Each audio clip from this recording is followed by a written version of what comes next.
Think about this. You are given a task due later, but you don't do it right away and pass it on for some time, then rush it about 3 minutes before the said due time. Notice what happened. The task was pushed off to the very last minute and even had to be rushed. That is called procrastination, the art of putting tasks off for later and doing said tasks at the very last minute. With that said, let's roll the intro.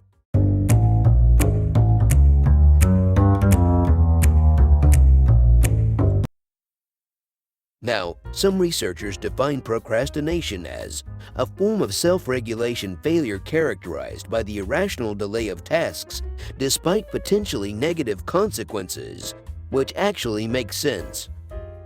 Now, breaking this procrastination loop is easier said than done, especially with the internet and how easily accessible distraction is, knowing that it's right in our pockets. In a statement by procrastination researcher and Carleton University psychology professor Timothy Apicul, Ph.D., he says the possible cause for procrastination in the academic sense is self-doubt.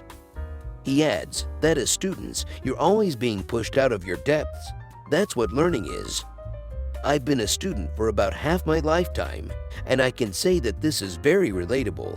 Others may say the same as well. There were times when I chose to do a lot of chores instead of working on that one paper due the next day. There were times when I hit the next episode button on Netflix more times than I should have. There were also times when I just couldn't resist watching another mustard video on the SC Maglev, or about why the West was terrified of the MiG-25. It was addictive. It felt as if I had no sense of control over what I was doing. Now that I've learned how to control myself, I figured, why not help others as well? So here is me doing exactly that. Now, how can one fight the effects of procrastination? The first action you can take is to create a priority list. Is scrolling my Instagram feed for 2 hours necessary at all to perform the tasks I need to get done? Probably not. So it stays out of the priority list. It's all about prioritization. The second thing you can do is to time block. The previous video was dedicated to this matter. Basically, this is where you set a start time and an end time to when you want to get things done. If you do this in time blocking softwares, one of them being Google Calendar, it will look like a block. Hence the name time blocking. This is one way to take the first step to finally being able to take control over your life.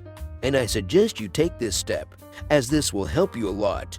If I can overcome procrastination, I'm sure you can as well. You've made it to the end of the video. If you found this helpful, consider subscribing and leaving this video a like, as it really helps the channel. As always, keep grinding.